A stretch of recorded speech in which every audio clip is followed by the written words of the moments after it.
قال رسول اللہ صلی اللہ علیہ وسلم انہا ستکون فتنۃ، ان قریب ایک بہت بڑا فتنہ رونما ہوگا۔ حضور نے خبر دی فتنے کی۔ حضرت علی فرماتے اس پر میں نے عرض کیا، قلت، میں نے عرض کیا مل مخرج منہا یا رسول اللہ، اے اللہ کے رسول اس سے نکلنے کا راستہ کون سا ہوگا؟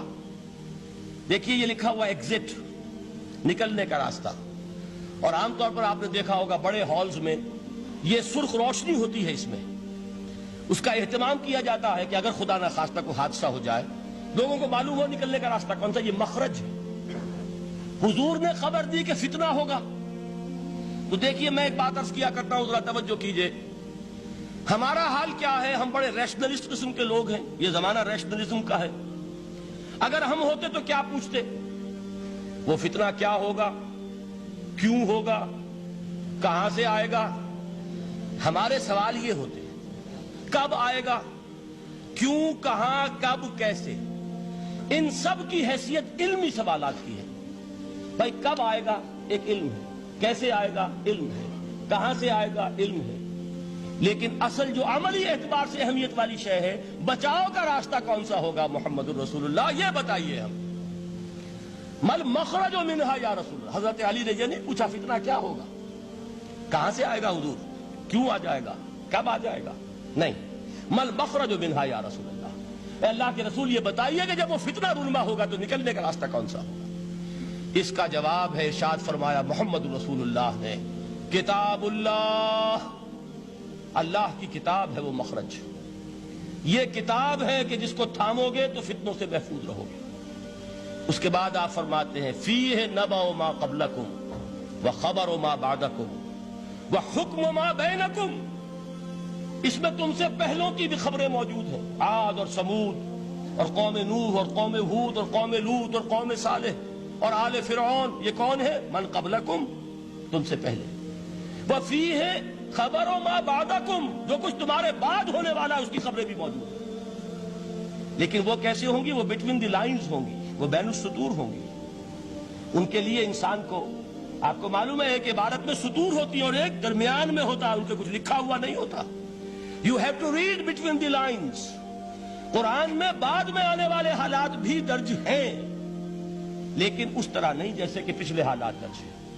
اس کے لیے ذرا ان ڈیپتھ پونڈرنگ اوور، غور و فکر اور تدبر کی ضرورت ہوگی۔ وَحُکْمُ مَا بَيْنَكُمْ، اور جتنے اختلافات تمہارے اندر پیدا ہوں گے تا قیام قیامت، ان سب کا فیصلہ بھی اس کتاب میں موجود ہے۔ وَهُوَ حَبْلُ اللَّهِ الْمَتِينُ وَهُوَ الذِّكْرُ الْحَكِيمُ، یہی تو ہے وَهُوَ الصِّرَاطُ الْمُسْتَقِيمُ، سیدھا راستہ، اور کون سا؟ یہی قرآن تو ہے۔ ہر رکعت میں کہتے ہو اهْدِنَا الصِّرَاطَ الْمُسْتَقِيمُ، اور قرآن دیا ہوا ہے اس پر غور نہیں کرتے۔ عجیب تماشا ہے ہمارا، نماز کی ہر رکعت میں اهْدِنَا الصِّرَاطَ الْمُسْتَقِيمُ، اور حضور فرمایا وَهُوَ الصِّرَاطُ الْمُسْتَقِيمُ، صراط مستقیم یہ قرآن ہی تو ہے۔ الذکر الحکیم یہ قرآن ہی تو ہے۔ وَهُوَ حَبْلُ اللَّهِ الْمَتِينُ، اور یہی ہے اللہ کی مضبوط رسی۔ آپ نے قاری صاحب سے وہ آیات سنی سورہ آل عمران کی، وَاعْتَصِمُوا بِحَبْلِ اللَّهِ جَمِيعًا وَلَا تَفَرَّقُوا، اللہ کی رسی کو مضبوطی سے مل جل کر تھامو اور تفرقے میں مبتلا نہ ہو۔ تفرقہ ہوگا تو کیا ہوگا؟ تمہاری ہوا اکھڑ جائے گی۔ آج آپ کو معلوم ہے دول عرب اگر یہ یکجا ہو جائیں، ایک دن کے لیے اسرائیل قائم نہیں رہ سکتا۔ امریکہ نہیں، امریکہ کا باپ اسے قائم نہیں رکھ سکتا۔ اگر امت عرب ہی جمع ہو جائے، عالم اسلام تو بڑی شے ہے، جو وسائل ان کے پاس ہیں، جو اللہ تعالیٰ نے ان کو نعمتیں عطا فرمائی، لیکن افتراق، انتشار، اختلاف، جتھے بندی، گروہ بندی، دھڑے بندی، اس نے اسرائیل کا خنجر ان کے سینے میں پیوست کیا ہوا ہے۔ اس لیے کہ فَتَذْهَبَ رِيحُكُمْ، اگر تم اختلاف کرو گے تو تمہاری ہوا اکھڑ جائے گی، آج وہ ہوا اکھڑ چکی ہے۔ تو فرمایا وَاعْتَصِمُوا بِحَبْلِ اللَّهِ جَمِيعًا وَلَا تَفَرَّقُوا، اللہ کی رسی کو مضبوطی کے ساتھ مل جل کر تھامو اور تفرقے میں مت پڑو۔ حضور فرما رہے ہیں وہ اللہ کی رسی کون سی؟ هو حبل اللہ المتین، یہی قرآن ہے اللہ کی مضبوط رسی۔ علامہ اقبال نے کیا خوب کہا ہے، علامہ اقبال نے قرآن اور حدیث کے حقائق کو جس طریقے سے اشعار کا جامہ پہنایا ہے، وہ تو خود کہتے ہیں گوہر دریائے قرآن سفتام، میں نے قرآن مجید کے دریا سے موتی نکال کر اپنے اشعار کے اندر میں نے چن دیے ہیں، میرا کام اور کچھ نہیں ہے۔ موتی کوئی بھی غواص پیدا نہیں کرتا، دریا کی گہرائی سے نکال لاتا ہے۔ یہ میری حکمت نہیں ہے جو میرے اشعار میں ہے، یہ میں نے قرآن مجید کے دریا میں غوطہ زنی کر کے اس سے یہ موتی نکالی، گوہر دریائے قرآن سفتام۔ اب دیکھیے اسی حدیث کے اس ٹکڑے کو کیسے شعر میں لائے ہیں۔ از یک آئینی مسلمان زندہ است، پے کرے ملت سے قرآن زندہ ہست۔ مسلمان کی زندگی تو ایک آئین کے بدولت ہے، یہ آئین قرآن، جو کہا تھا کبھی قائد اعظم مرحوم نے جب پوچھا گیا تھا کہ آپ کے پاکستان کا دستور کیا ہوگا، کیا فرمایا تھا یاد کیجئے کہ ہمیں کسی نئے دستور کی ضرورت نہیں، ہمارا دستور 1400 برس پہلے طے ہو چکا ہے۔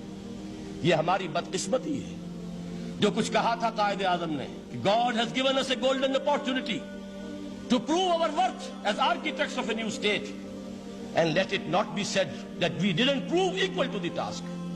میں معذرت کے ساتھ عرض کروں گا حضرت کہ واقعہ یہ ہے کہ ہم اس کے ایکول ٹو دی ٹاسک ثابت نہیں ہوئے۔ قائد اعظم کا دیا ہوا پاکستان آج دنیا میں موجود نہیں ہے، اس کا ایک حصہ اپنے نام سے دستبردار ہو کر بنگلہ دیش بن چکا ہے، اس نے اپنی تاریخ کو خیر بات کہہ دیا ہے، حالانکہ مسلم لیگ کی جنم بھومی ڈھاکہ ہے۔ 1906 میں ڈھاکہ میں مسلم لیگ نے جنم لیا تھا، اور اگر وہ صرف ہم سے علیحدہ ہوتا یہ گہرا صدمہ ہوتا، لیکن یہ کہ اس نے جب نام بدلا ہے در حقیقت اس نے اپنے تاریخ سے اپنے پس منظر سے استعفیٰ دیا ہے۔ یہ ہمارا دوہرا ہمارے لیے صدمے کی بات ہے۔ کیا 2 یمن موجود نہیں ہے؟ ان میں سے کوئی ایک بھی اپنا نام چھوڑنے کو تیار ہوگا؟ کیا 2 جرمنی دنیا میں موجود نہیں ہے؟ کوئی ایک بھی ان میں سے اپنا نام چھوڑے گا؟ کیا 2 کوریا نہیں ہے؟ 2 ویتنام نہیں ہے؟ تو کیا 2 پاکستان نہیں ہو سکتے تھے؟ ہو سکتے تھے۔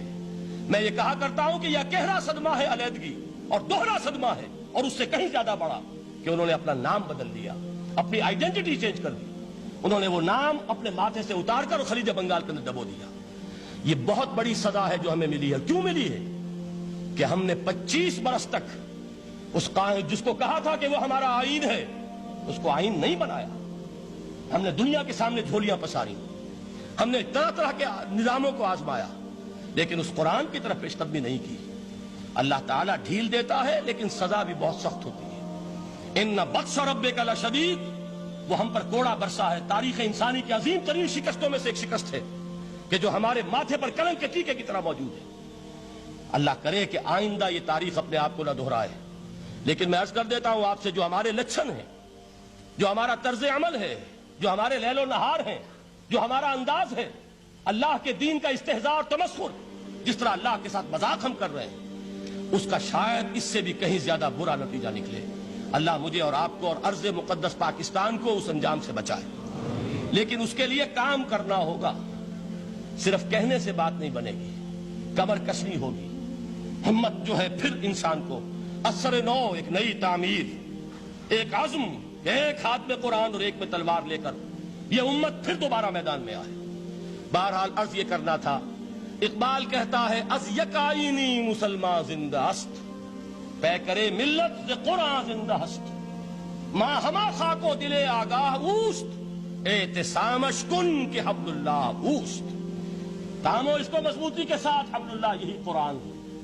یہ یک آئینی اور پیکر قرآن کی زندگی، پیکر ملت کی زندگی جو ہے اس قرآن کی بدولت ہے۔ تو حضور نے کیا فرمایا؟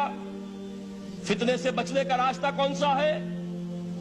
کتاب اللہ فیہ نبأ ما قبلکم وخبر ما بعدکم وحکم ما بینکم وہو الصراط المستقیم وہو حبل اللہ المتین وہو الذکر الحکیم۔ ایک 3 جملے اور سن لیجئے۔ هو الذی لا یشبع منہ العلماء ولا یخلق عن کثرت الرد۔ یہ قرآن وہ شے ہے جس سے اہل علم کبھی سیر نہ ہو سکیں گے۔ ولا تنقضی عجائبہ، اس کے عجائب کبھی ختم نہیں ہوں گے۔ یہ ہیروں کی وہ کان نہیں ہے کہ جو کبھی خالی ہو جائے کہ سارے ہیرے نکل چکے اب مزید ہیرے نہیں ہیں، نہیں، علم اور حکمت کے ہیرے اور ہدایت اور حکمت کے موتی اس میں سے ابد الآباد تک نکلتے رہیں گے۔ ضرورت صرف کھودنے کی ہے۔ میں نے وہ لفظ استعمال کیا تھا، آج کا قرآن کھودنا ہوگا، آج کی ہدایت اس قرآن سے نکالنی ہوگی۔ قرآن جب نازل ہوا آن دی سرفیس، بالکل ظاہر وہ تھی اس کی ہدایت جو اس دور کے لیے ضروری تھی۔ ہمیشہ کی ہدایت اس کے اندر رکھ دی گئی ہے، اس میں مضمر ہے، اس میں چھپی ہوئی ہے، اس کے لیے تدبر کی ضرورت ہے۔ کتاب انزلناہ الیک مبارک لَيَدَّبَّرُوا آیَاتِهِ